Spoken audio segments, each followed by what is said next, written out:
Halo teman-teman, balik lagi dengan gua Budiawan Arif Anggoro, masih di Garasi Mobil. Serunya review mobil di garasi rumah.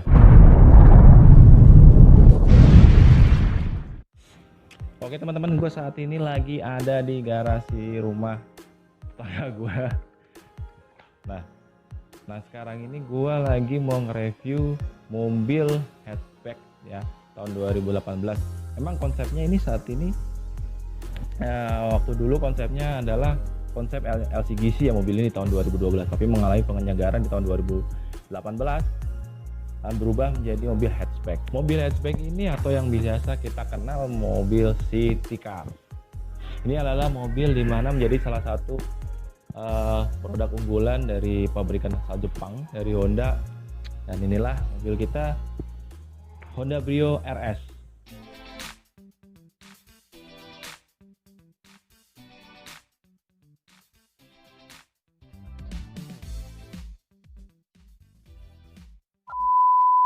Honda Mobilio RS ini adalah tipe tertinggi dari varian yang ada di Brio ini ya.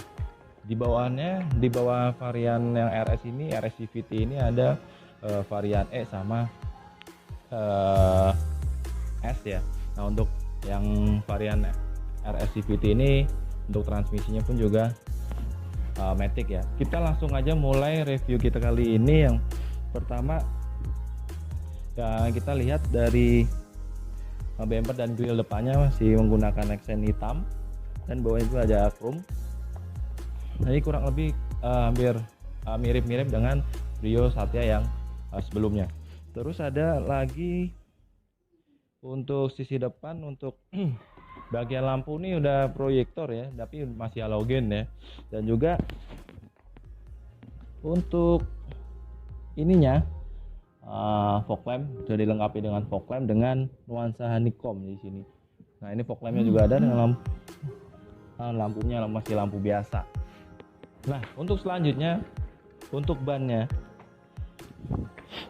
ini untuk udah menggunakan R15 dan velgnya juga sudah two tone colors ya. Dan untuk ukuran bannya sendiri adalah menggunakan 185/55 tadi R15. Dan juga untuk bannya ini sudah menggunakan Bridgestone ya, Bridgestone Potenza. Untuk bagian depan, untuk grill depan, fog lamp, lampu, velg kita langsung lanjut pindah ke bagian mesin ya. Kita pindah ke bagian mesin. Nah, sebelum gue pindah ke bagian mesin ada yang ingin gue poin bahwa mobil ini sudah dilengkapi dengan ABS sama ABD ya. ABS dan EBD. Nah, untuk mesin sendiri adalah mesin ini sudah menggunakan mesin iVTEC ya. Itu adalah mesin yang memang ditemukan Honda sendiri, di mana untuk iVTEC sendiri adalah valve timing and electronic control ya. Nah, juga dan untuk cc-nya adalah mobil ini adalah 12.200 cc. Dan sudah menggunakan 4 silinder, dan untuk bahan bakar menggunakan bensin. Terus untuk transmisinya juga sudah menggunakan CVT ya, karena inilah tipe Brio RS yang paling tinggi ya untuk variannya. Terus juga untuk tenaga maksimum adalah ada di 90 PS pada RPM 6000, dan juga untuk torsi maksimal itu di 110 Nm. Kalau nggak salah di RPM 4800. Nah, selain mobil ini sudah full injection, mobil ini juga sudah lolos uji emisinya itu sudah Euro 4 ya. Jadi memang selain agar biar konsumsi bahan bakarnya lebih irit, juga menjaga atau ramah lingkungan. Kita pindah ke bagian belakang. Untuk lampunya ini sudah nyatu dan juga masih menggunakan lampu biasa, tapi untuk yang tipe RS ini sudah ada namanya spoilernya. Nah, ini spoilernya bagus sih, biar kelihatan lebih sporty. Dan untuk atapnya sendiri juga atap dari mobil ini sudah, atau untuk warnanya itu disamakan dengan warna di bodinya. Nah, kita pindah ke bagasi ya. Kita buka bagasinya dulu ya. Kita lanjut ke bagian bagasi. Menurut gua nih bagasinya kalau dibandingkan Kia-Rio yang di video gua sebelumnya, ini bagasinya menurut gua dengan sesama hatchback ya sangat lebih sempit. Lebih sempit, dan juga untuk ini terlalu tinggi ya, tinggi banget. Jadi kalau misalkan kalian bawa koper, memang kalian harus butuh power atau butuh kekuatan lebih untuk mengangkat koper tersebut karena emang tinggi banget di sininya. Terus untuk ban serepnya udah full size ya, cuma memang untuk ininya peleknya masih pelek kaleng, jadi ya bisa dipakai untuk sementara kalau misalkan kalian mengalami pecah ban. Oke guys, sekarang kita pindah ke kemudi depan.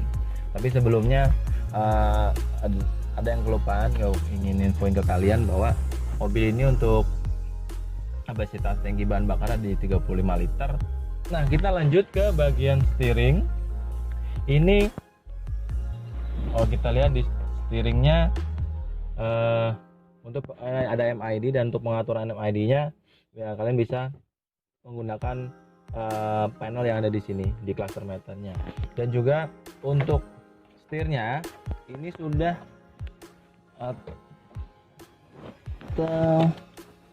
menggunakannya tilt saja ya.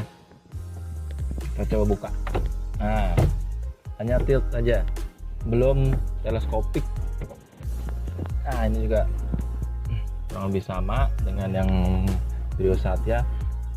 Nah, selanjutnya untuk mobil ini sudah untuk spionnya sudah ada retract-nya, dan juga untuk electric mirror-nya ini juga sudah auto ya, yang untuk sisi bagian pengemudi ya.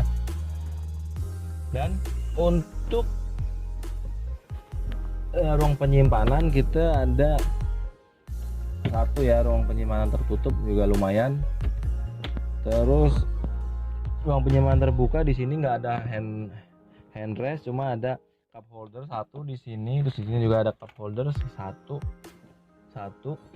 Berarti sekitar untuk ruang penyimpanan ada kurang lebih 5 ya untuk ruang penyimpanan terbuka, dan yang ruang penyimpanan tertutup satu. Terus di sini juga masih ada space ya untuk kalian mungkin bisa naruh recehan ya, uang kecil. Untuk dashboard sendiri ya, kalau menurut gua sendiri pribadi ini gua kurang begitu bisa melihat dengan lapang ya. Memang sih untuk dashboardnya lebih besar, agak menurut gua luas, cukup luas.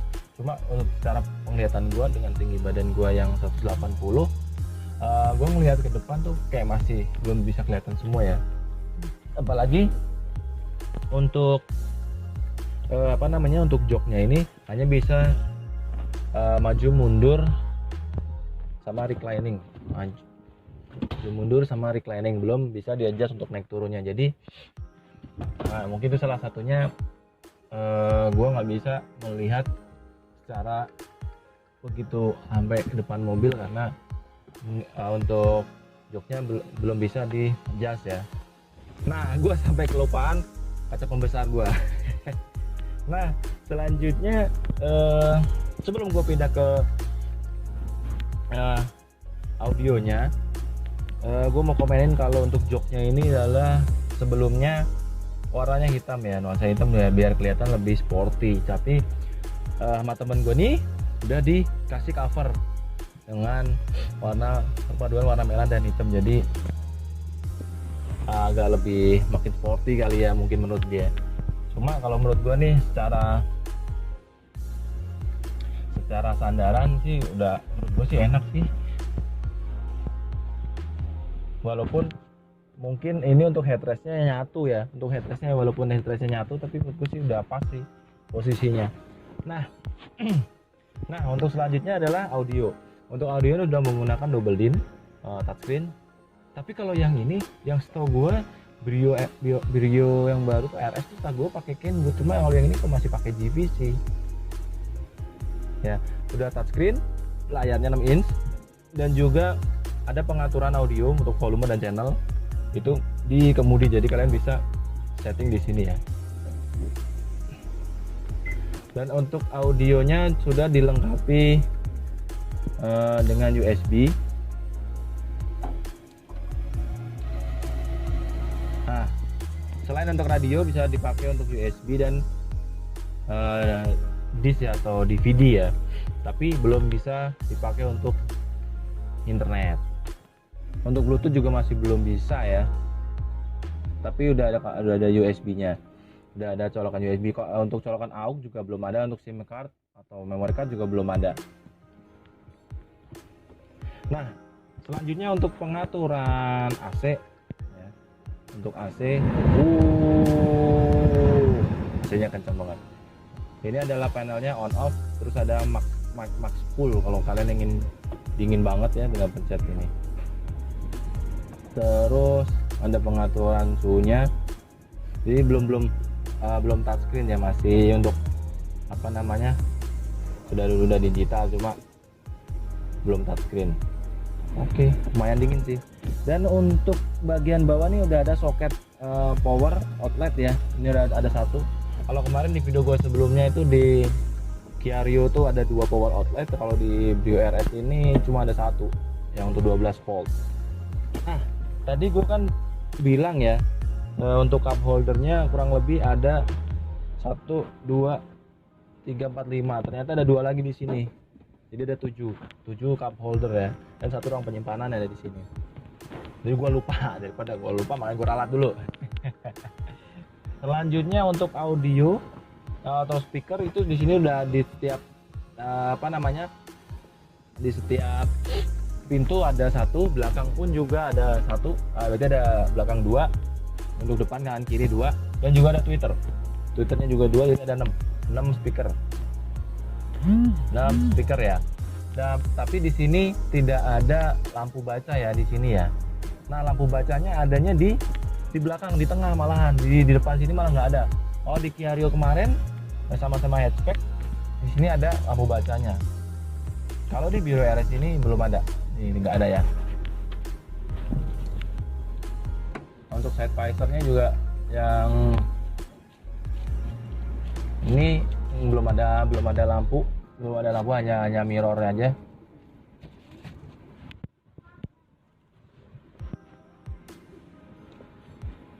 Nah, untuk transmisinya ini karena udah CVT Matic, ini untuk transmisinya dari P, R, neutral, drive, S dan L ini maju mundur semua ya, satu garis. Jadi nggak yang belok-belok gitu loh. belok-belok gitu loh. Ya, kita udah pindah ke bagian belakang. Yang pertama, masalah kelapangan kaki ya. Ini kalau menurut gua dibilang sempit juga enggak ya, lumayan lah. Tinggi gua kan 180. Menurut gua sih lumayan sih ini juga masih bisa masuk masih ini. Cuma untuk sandarannya ini headrestnya pendek ya. Headrestnya karena pendek mungkin kaki harus agak ini, jadi mungkin kaki agak maju ke depan. Cuma secara overall sih untuk kemiringan jok belakang sih oke lah, sudut kemiringannya udah oke. Dan juga untuk kaki udah pas ya, karena mobil hatchback ya kurang lebih untuk ininya sih, space yang di belakang sih kurang lebih hampir sama sih. Nah, yang selanjutnya mengenai ruang penyimpanan, di sini juga ada ruang penyimpanan. Ini di dalam covernya pun juga dikasih ruang penyimpanan ya. Nah, terus untuk seatbeltnya ada 3 ya, 1, 2, 3 ya. Nah, ini udah 3, dan juga ada hand grip. Ada hand gripnya, tapi kalau di Kia Rio kemarin kan untuk hand gripnya kan fleksibel ya, bisa ditekuk tarik. Kalau ini dia permanen, dia begini. Dan untuk atap ini juga seperti kayak karpet ya, pakai bahan karpet warna hitam. Jadi memang agar lebih terlihat seperti lebih sporty mungkin ya. Oke guys, bagian belakang kita udah ulas seperti apa, tapi tadi gue lupa kalau untuk yang seat beltnya sendiri yang kanan sama kiri udah 3 point ya, kalau yang tengah ini masih 2 point. Terus yang kedua masalah lining ya, lining yang ada di dashboard tuh warnanya hitam ya, sama dengan warna yang ada di dashboard, jadi full hitam juga. Terus selanjutnya kita akan langsung coba test drive di jalan, soalnya gue belum pernah, jujur ya, belum pernah gue naik mobil Brio itu seperti apa.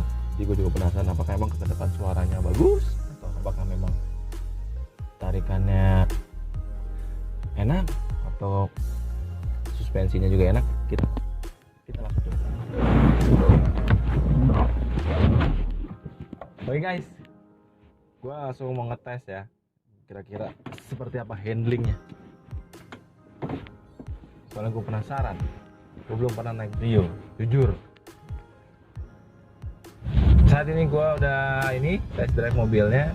Menurut gue nih yang pertama, atau ya tadi untuk di head unitnya tuh udah udah dari kameranya ya, dan juga barusan nih ya gue coba test drive. Untuk tingkat handlingnya, untuk steeringnya ini selain udah power steering, ini juga enteng banget handlingnya ya. Untuk handlingnya enteng banget asli. Dan juga untuk ukuran hatchback atau city car ini menurut gue sih fun to drive juga ya, sangat fun to drive ya, sangat fun to drive. Dan untuk gasnya pun juga gasnya enteng banget, responsif, sangat responsif, jadi enak ya.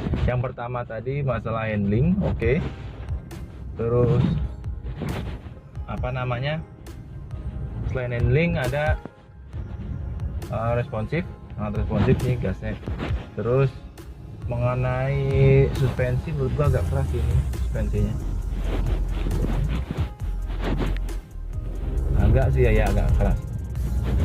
Terus untuk kekedapan kabin menurut gua kurang ya, karena gua masih bisa mendengar suara yang dari luar mobil ini lumayan terdengar. Motor, mobil yang lewat tuh juga lumayan banget terdengar. Nah, tapi sih jujur emang bisa ini ya fun to drive banget sih mobil sih, nggak ada ininya. Nah, yang untuk RS ini masuknya ke tipe city car sebenarnya ya. Nah, tadi ya kita lanjut lagi ya, selain masalah kelebihannya itu selain irit emang fun to drive juga. Terus tadi untuk konsumsi bahan bakar dalam kota kurang lebih adalah 15 km per liter, dan untuk keluar kota itu ada di bisa sampai 20 km per liter. Sangat irit. Jadi mungkin mobil ini bisa jadi referensi atau patokan kalau misalkan dari teman-teman semua pengen membeli mobil hatchback yang ini ya, pengen beli mobil hatchback ini. Memang mungkin, tapi menurut secara fitur keseluruhan mobil ini menurut gue sih ya kayak biasa aja, nggak begitu ada yang spesial ya. Nah, untuk hal yang gue kurang begitu suka nih memang selain dari kekedapan suara, terus suspensinya agak keras, terus ini ya jarak pandang ke dashboard, ke dashboard itu gue kurang ngerasa kayak kurang begitu lapang ya. Maksudnya sebenarnya dashboardnya udah lapang sih, cuma kayaknya dengan jarak pandang gue tuh karena emang nggak bisa di-adjust, joknya kayak masih ada kurang bisa melihat ya, harus agak maju ke depan. Dan buat teman-teman jangan lupa subscribe, like, komen, dan share ke kerabat-kerabat kalian atau teman-teman kalian yang lain, agar YouTube gue ini bisa berkembang dan gue juga bisa memberikan konten-konten yang lebih baik lagi. Dan oke, kita sampai jumpa di konten atau video gue berikutnya. tetap di Garasi Mobil. Serunya nge-review mobil di garasi rumah. Sampai jumpa teman-teman.